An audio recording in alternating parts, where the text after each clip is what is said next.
That's good.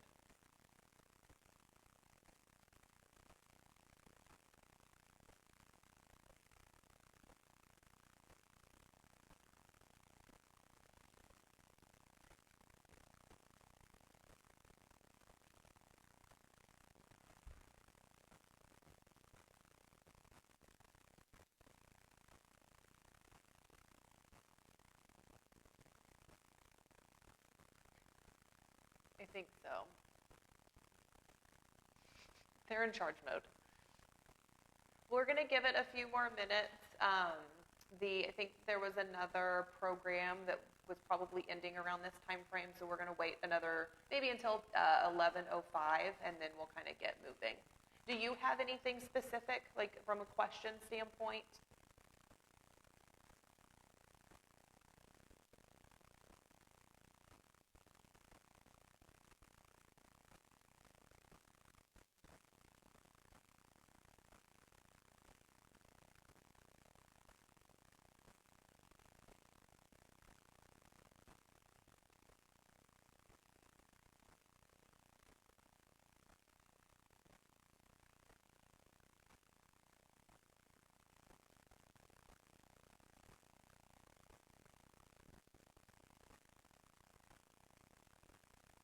Gotcha. We'll kind of go over that, and what may be contributing to it, and I think more than anything, kind of your strategy on making sure it goes away sooner, right? I mean, a day and a half of spinning around in circles is definitely a long time, so hopefully you'll get an answer to be more in control of whenever that does happen, or when that may happen.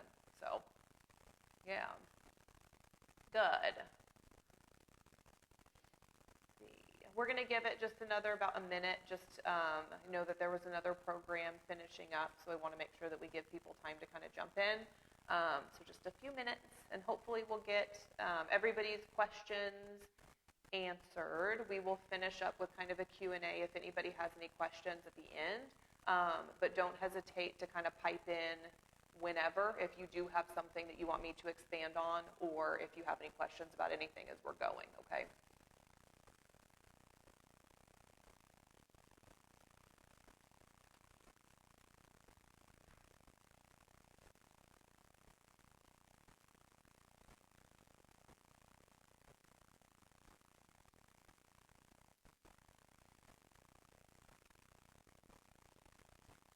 Right. Well, I guess we'll go ahead and get going.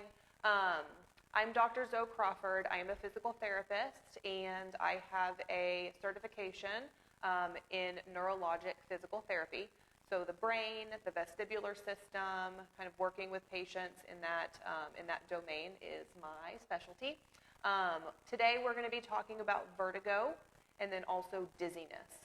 I think we're going to kind of go over what the inner ear and that vestibular system consists of and why it plays a part in some of these dizziness spells that we get and some of this unsteadiness that can come up across the board.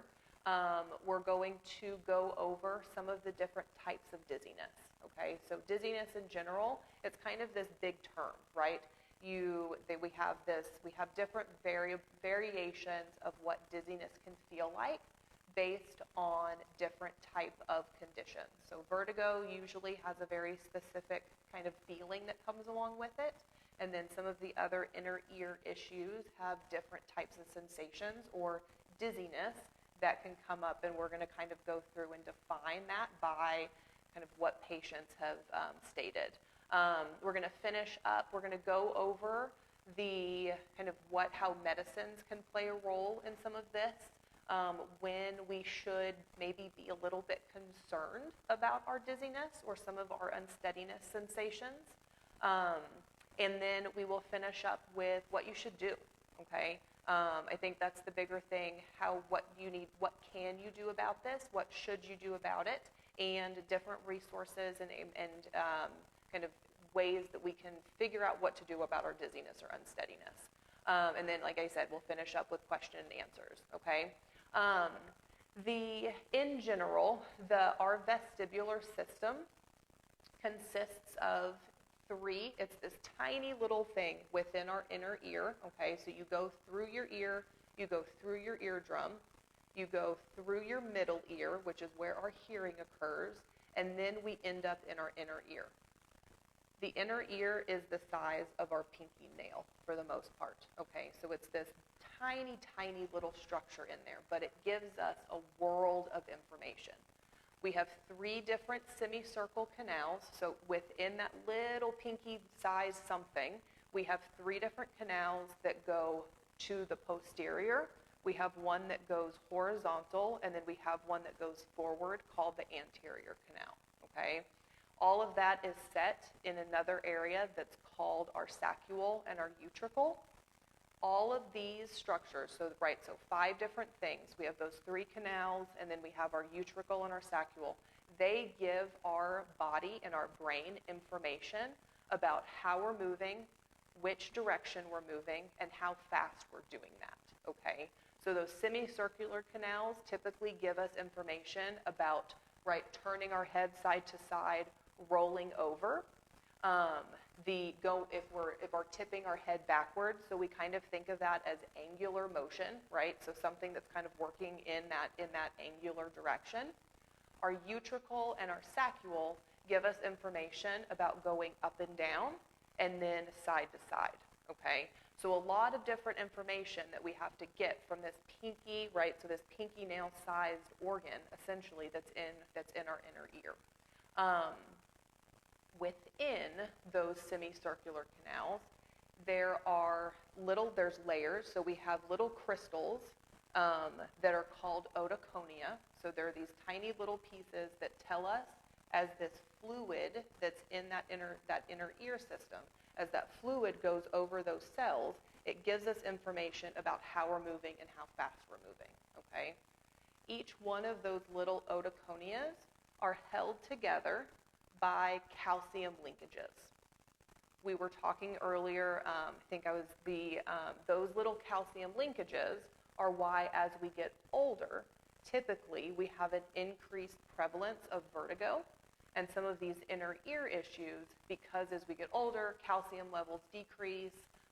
Contributing factors to vertigo in general are being older, osteopenia or osteoporosis, as well low vitamin D levels.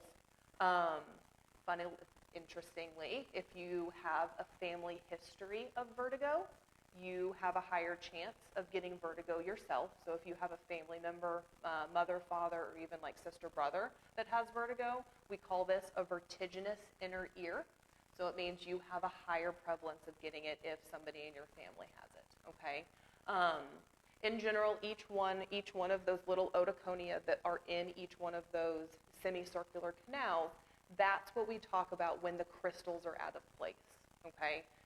That's the idea behind when those little crystals get out of place, they break off, and they should all be kind of layered together on top of each other. One of those little things gets out of the way, and as it's floating around in that fluid, it's giving you and your brain information that's incorrect, okay? They should be here, the fluid should be floating over it, that should be giving you that information. When they're not settled on that area, all kind of connected together, then it means they're giving you information about moving. Your head is turning in a way that isn't necessarily happening. So that is what happens when we have vertigo, okay, or Bppv. Those little otoconia get thrown out of place. They're giving your brain information about them moving in a certain direction when you're not actually moving that certain direction, okay? We can have those little crystals or those little pieces of calcium.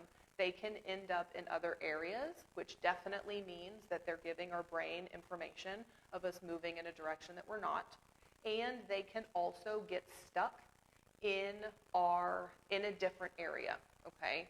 When they get attached to either our utricle or our saccule, it means that typically those dizzy type of spells that we get last a little bit longer. We normally, again, we'll go into this when we get to some of the treatment options, but typically when we have that, the dizzy spells that we get last for longer than 60 seconds, so that's a really long time, and we have to treat that in a different way when we do that, we add vibration to the treatment so that it knocks it off of the area, and we can then we put it back into its free floating state, and then we can go and put it back with some of those vertigo type treatment movements, okay? So again, all of these very different ways that we have to think about treating them based on different area and different type of symptoms that you or your, patient is, for my case, the patient is getting.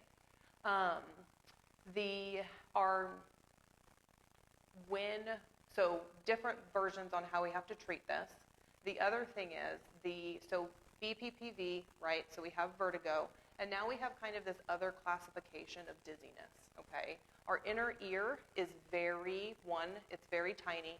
2, it's very fussy in terms of it doesn't like to have inflammation. It doesn't like to have anything really wrong with it, okay? When it does, when we have increased inflammation in that area, it means that it can't give us the right signals. So that inner ear connects to our brain, it connects to our eyes.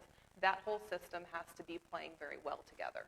When we have increased inflammation, when we have increased fluid in that area, we end up getting dizziness sensations or unsteadiness type of sensations because we have inflammation. So that goes into words like labyrinthitis, neuritis, so vestibular neuritis. So that means that the nerves that connect in with our inner ear are inflamed, meaning that they can't give our brain the appropriate signals, okay? When those types of things happen, we look at it more of a hypo function. So that inner ear isn't able to send the signals or give the correct information, and we usually treat that with, we don't Bppv, so vertigo type maneuvers won't do anything. So we have to treat the brain, the eye system, and that inner ear so that it can start connecting and figuring out how it can move, how it can work together, and what it needs to do to recover overall, okay? So very different versions, right? If we have inflammation, if we have irritation in the inner ear, we have to rewire it, essentially. We have to teach it how to do its job again. When we have vertigo, we look at it, we have to put everything back in place, and then we're pretty much good from there, okay? Somewhat annoyingly, with vertigo, it can come back. We'll kind of go over the best version on how we can manage it, but a lot of times when people have what we call persistent vertigo, we as therapists we need to give our patients options on how to kind of self-treat, see if that helps, do that multiple times throughout the week, and then come back to see if it improves, but we'll get into that, okay? So we kind of went over the vestibular system, how it works, okay? Our inner ear, those semicircle canals, as well as our utricle and saccule, how those work. In general, our vestibular system, our eyes, and then also our balance, okay? So all of those systems have to work together in order for our vestibular system to work correctly. So if our vestibular system isn't giving our brain correct information, or if it means we have something, I like to use the word kind of more malicious, but if we have something going on with our brain that isn't giving our vestibular system correct signals, or maybe it means we have something going on with our proprioception, so meaning like if we have neuropathy or something along those lines, all of these systems have to work together, and they have to work together really well in order for anything to do its job correctly. So typically when we treat the vestibular system, we have to add in some sort of balance. We have to make sure that the eyes are working correctly, and we really have to make sure that that vestibular system is giving us information, okay? So that kind of goes into all of these systems have to work together. If one system isn't doing its job, and that's kind of as a physical therapist and physical therapists that have vestibular specialties, that's what we're trying to figure out. Which is the big component and the big area that's causing the most dysfunction, and making sure that we're treating it correctly, okay? So we have a lot of new people that just jumped in. I just want to kind of switch back. If you guys have any questions about anything, don't hesitate to kind of raise your hand. And then at the end, we'll go over question and answers overall, okay? So I'm glad that y'all are here. We just went over kind of the anatomy of the vestibular system and what it what it does, and we're going to move into what is this dizziness or unsteadiness feeling that we're having. Okay, so as I was saying, with vertigo, when those autoconia are out of place or they're not giving us the correct information, it typically, and again, not always, it typically gives us a feeling of spinning. It feels like we're moving. It may feel like we're falling one direction.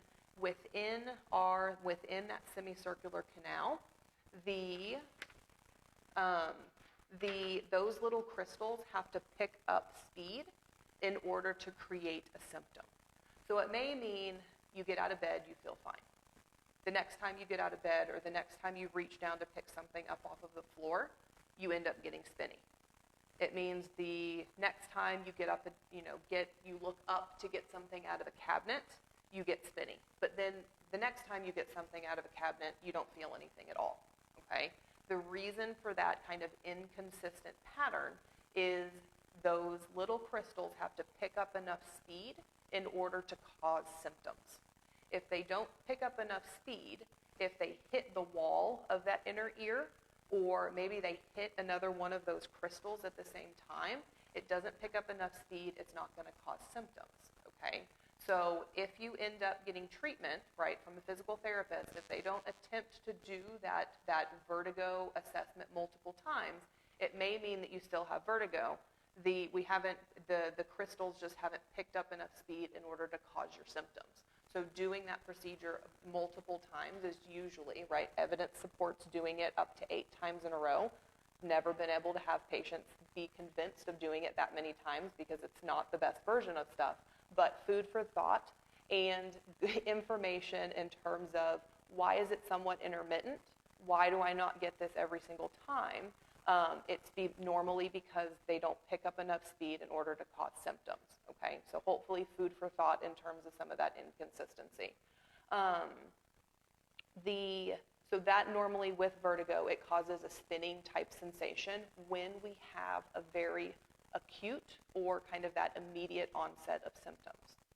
Long-term vertigo that has not been properly treated can just be a sensation of unsteadiness with certain head movements, okay?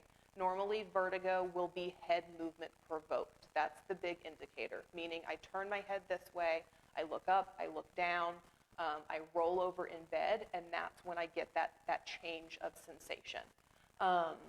Long-term vertigo that hasn't been fully treated typically presents as just this kind of unsteady, not really sure type of sensation, okay? A lot of patients or a lot of individuals with this have issues figuring out, is it just lightheadedness, right? Is it kind of that head rush type of sensation that I'm getting? Or is it really that vertigo type of sensation? Again, when things are not in the place that they should within that inner ear, it can cause symptoms that aren't, yes, this is vertigo, yes, this is spinning. So I do encourage you that if that does kind of resonate with you, or you've had vertigo that you've just kind of left to kind of figure itself out, and you're still kind of having these weird sensations, I would encourage you to go get a full kind of vertigo assessment to see if you can mitigate some of those weird kind of unsteady, yucky type of sensations that you get, okay? Typically, kind of moving into vestibular hypofunction, that is typically just a feeling of unsteadiness, okay? So meaning you're walking, you turn your head side to side, you get kind of this not really sure where you are, not really sure what to do, okay? We typically, with vestibular hypofunction, so when that vestibular system isn't functioning properly, we see issues with walking with our eyes closed, or even just standing there with our eyes closed, okay? So maybe it means, power outage, or you needed to get up to use the restroom at night and you're really feeling you're having a lot of issues from that standpoint. That may be contributing factor with some hypofunction. There's usually kind of this onset with hypofunction to a point. So meaning maybe you had an earache, kind of goes back to some of the traveling situations. So any sort of significant change in pressure, those types of things can contribute to some of the hypofunctions, but in general, it's some sort of viral, bacterial, not bacterial, but some sort of, we have some sort of viral or antibiotic need that has attacked the inner ear, causing kind of these long-term vestibular issues, okay? Again, we can fix those. They don't always linger for a long period of time, but for the most part, those ones are a little bit more tricky, okay? And that, like I said, typically presents with something that's a little bit more unsteady feeling. You just feel like I'm walking, I'm stepping off of things, and I just can't get, I just don't feel solid on my feet. Those are typically the words that are consistent with the hypofunction. Let's see, concussions, I think, are also the other layer to what we have learned recently about our vestibular system, typically, and I think that this falls into how neurologic therapists and then other therapists that work with older individuals are looking at people that have fallen. We know that as we get older, our brain, just in general, isn't quite as dense. It's not as big in our skull. So when we fall, we have an increased kind of bouncing of that brain on the inside of our skull, which also leaves us at a higher risk for mild brain injuries. Okay. Anytime if we fall and hit our head, even if it means that we've just fallen multiple times, in the same way as we look at the football players now, we look at older individuals with multiple falls in the same way, okay? So most of the time we do have some sort of, brain something that we have to work with. So if maybe we've fallen multiple times, or somebody, and they're still complaining of kind of this weird, dizzy, unsteady type of sensation, we normally will target our intervention and target some of our assessments to making sure that we don't have any concussion-type symptoms, which affect our eyes, so our VOR, our vestibular ocular reflex, so meaning smooth pursuit, so being able to follow something from point A to point B, and then also jumping back and forth, and then also following a pin in and following a pin out normally causes issues with these patients, okay? So food for thought in terms of falls, maybe somebody that maybe has some of those things that they're still complaining of. Normally we can treat the vestibular system and we can improve their systems overall. They also have, again, if we fall and hit our head, higher prevalence of vertigo. Studies were done in younger populations, so like military individuals who sustained falls, and they had a pretty high prevalence of vertigo. And then we treated the vertigo and it improved their symptoms. So same thing with older individuals. Anything along those lines falls into that same category, okay? But again, long-term vertigo that hasn't been treated can present. It doesn't have to be spinny. It's normally just a feeling of unsteadiness. And then also when we're looking at hypofunction and some of those other kind of brain-connected, eye-connected issues, we normally see just a feeling of unsteadiness. It doesn't have to be dizziness, okay? So I think that's usually the big takeaway that people hear about, or that we've connected over, kind of as we've been doing this, is, oh, well, it doesn't have to be dizziness, that spinny type of sensation. I probably, this may connect with what you're feeling a little bit easier than what some other people have said when they've had vertigo, okay? Let me think what else. If medications sometimes play a role in the feelings of unsteadiness, I'm sure that this kind of is general knowledge, but not necessarily medications can't cause vertigo for the most part. Some of them can. There's a handful of them can. But for the most part, they're just going to cause feelings of unsteadiness, okay? When we're talking kind of dizziness, right, I think when we're talking dizziness or feelings of unsteadiness, that are things that we should be a little bit worried about. Dizziness, significant dizziness that comes out of nowhere, okay? So when we have non-head provoked dizziness, so maybe it means you're just walking down the street, all of a sudden you feel very unsteady, very, very spinny type of sensation. We don't want that, okay? Any type of sensation that you're getting should be provoked by something in general, okay? If we talk about kind of unprovoked nystagmus, so typically with vertigo, when we provoke the vertigo, we will have eye movements in a certain manner, okay? If that nystagmus or certain eye movements happen out of nowhere, then that's another big red flag, okay? So we want our dizziness to be consistent in nature, and when it's not, we need to make sure that we talk to somebody about it and we get that checked out further, okay? Because we're talking issues with our cerebellum. We're talking issues with what we call kind of centrally located, so meaning we have some sort of dysfunction with our brain that's causing our symptom of dizziness, okay? So other than that, I mean, hopefully that kind of gives you, I mean, most of the time, unsteady type of sensations can be somewhat manageable. There are certain things that we need to make sure that we get them checked out, MRIs, CT scans, but that goes back to why, you know, one, you're here listening to this, and two, making sure that you have a good connection with either a physical therapist or an ENT that can lead you in the right direction, okay? Let me think. So what can you do and what should you do? One, my big thing that I always say, dizziness is not something that is normal. End of statement, okay? And it's not normal in the way that you need to be super worried about it, but any type of sensation of dizziness is something that either needs to be fixed or it needs to be further explored, okay? If you have been diagnosed with vertigo in the past, like you've had episodes of vertigo and you continue to have them, then I also highly recommend getting that taken care of. Vertigo is something that those little crystals, they tend to kind of do their own thing when you don't really want them to, okay? And vertigo in general is highly treatable.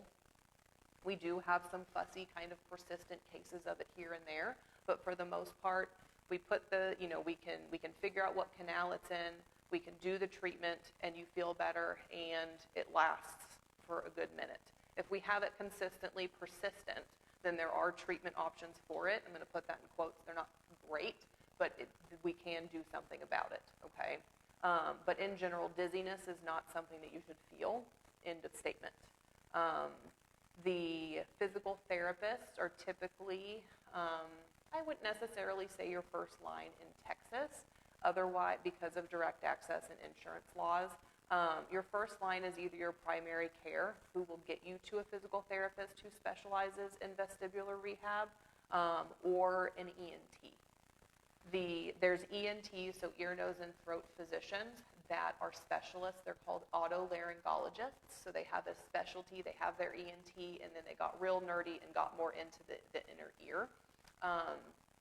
There's several of them here in Lakeway and kind of in this area, but I would say those are your two people. So your primary care typically can kind of screen out any of the scary things and then send you to a vestibular therapist. Or you can always go see an ENT if there's something a little bit more. Hearing loss, I think kind of on that other red flag, I mean not red flag, but just kind of things to consider. Hearing loss, if you have fullness in your ear or ringing in your ear that's new, those are things to also consider. Okay, we shouldn't, fullness in our ear here in Central Texas is a little bit of it's kind of a toss-up every now and then because allergies are garbage on a regular basis. They're just terrible. So that can contribute to some of those, that fullness in your inner ear. But ringing that comes out of nowhere, and you haven't been to a concert or listening to super loud noises recently, that one I would say probably don't let that one linger. And then, like I said, if we have loss of hearing, and that one's kind of a tricky one, okay? Because a lot of older individuals who may have some of these types of feelings, we already may have hearing loss. So some of these things are a little bit challenging for you and even physical therapists to fully diagnose or kind of poke about. Most ENTs now have audiologists that they work with because that change in hearing is it can allow for better diagnostic decisions, okay? So anyways, I feel like that was an addition that I wanted to make sure that I told y'all about. Other than that, okay, so exercises in terms of Bppv, so in terms of vertigo, once we have treated it, so we know which canal is the one that's causing our symptoms, typically it helps to do this exercise at least once a day. I've had good outcomes, and there's research to support once you know which canal you're dealing with, then you can do the treatment once a day. Okay. Again, if you don't know if you don't know which canal it is, then it's going to be challenging to be successful in doing these maneuvers successfully. Okay. The other thing is that doing those maneuvers correctly also means something. So meaning, if you have left posterior canal Bppv, you need to turn your head to the left. You need to lie back. So a lot of these things are a little bit challenging for an individual to do well on their own unless you've worked with somebody that has taught you how to do it and it kind of works with you from a home setup standpoint, okay? I don't ever really encourage individuals to try to YouTube and figure out which version of it is on their own, because we have a thing called, we have a thing called horizontal canal conversion when we are treating that posterior canal. So the way that the canals are set up, they're very, very close together, and those little crystals can go from the posterior canal into the horizontal canal pretty easily. So when we're treating it from a physical therapy standpoint, we always check for horizontal canal conversion. And if it happens, then we treat the horizontal canal, and then we go back to treating the original one. And that horizontal canal, vertigo, if you've ever had it, it's not the best version of vertigo. I would rather have posterior canal. Typically, horizontal canal is much more intense, and it typically causes more symptoms, so meaning nausea, vomiting, that kind of stuff. So managing some of this on your own at home, even if you have been told you have maybe left vertigo or left posterior, it sometimes gets, again, nobody wants to feel dizzy, and some of those things can be a little bit challenging to manage at your home. So just food for thought. So physical therapy is your first line of defense if we are feeling dizzy or unsteady. Okay, somebody who has a vestibular specialty or somebody who's a neurologic clinical specialist. Okay, that means we've done more schooling and more certifications in that realm to make sure that we're treating our patients the best way possible. An ENT or an otolaryngologist, those are good resources. If you do feel like it's been persistent, if you have any symptoms that you're not really sure about, or hearing loss, fullness in your ear, tinnitus, anything like that, those are things that we want to make sure that we look into. In general, most of these things, so most of your dizziness or unsteadiness types of sensations can be treated and they can be improved, okay? But again, if you are feeling any of this, the dizziness is not something that's normal, quote unquote, and it is something that I do encourage everybody to kind of look into and probe into, mostly because it can be helped. And then exercises overall, be mindful. If you know very specifically it's this bone, if not, a physical therapist can help you figure that out. And overall, Bppv, so vertigo, has pretty good outcomes. We can fix it. It may come back a little bit later, but you know who you're supposed to go see and reach out to if it does come back. If we can get through and we can improve the treatment and you can sit up without getting dizzy, then that's a good clinical outcome. So meaning we've treated it successfully and it'll last longer if that's the situation.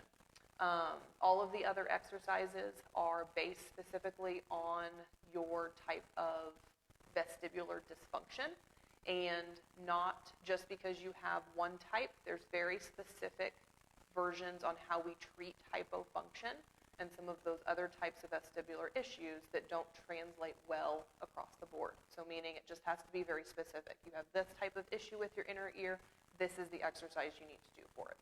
This is the type of issue you have with your inner ear, this is the exercise. So there's a lot of very specific ways that we go about diagnosing, and not, A plus B doesn't equal C across the board, okay? What questions do we have overall? Oh, you had, I think, Renee, you had the question about flying and vertigo. Truthfully, it's kind of hit or miss. Normally, if we have big changes in pressure or if we have a history of vertigo, we can give you ways to manage it if we've already diagnosed it, okay? So meaning before you go and fly, my best, if you know that you're going to be flying for a while, my best version is to make sure that you come in before you travel to make sure that we don't have any lingering Bppv. But there's not a huge correlation between flying and getting vertigo. So it may have has it happened, as just because I'm probing, has it happened more than once?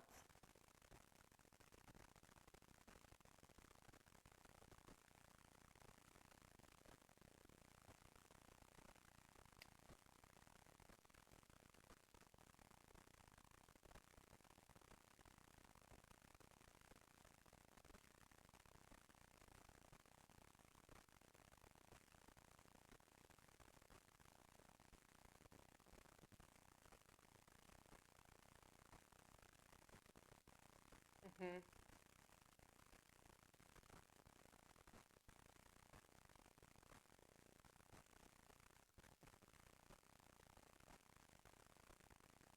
Yeah.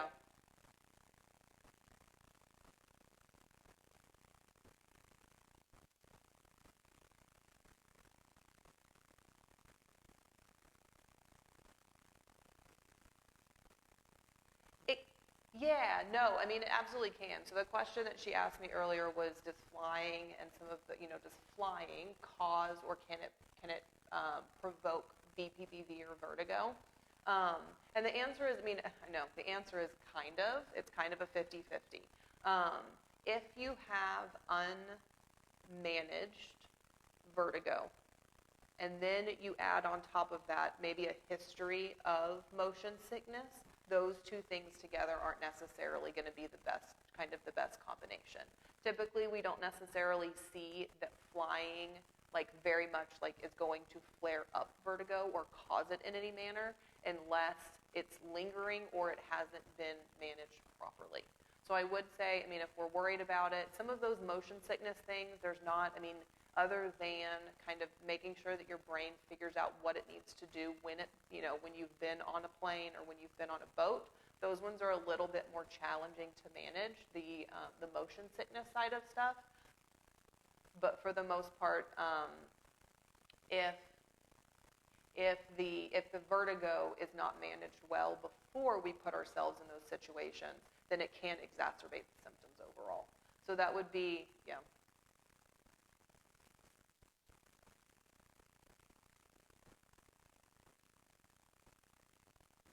Yeah.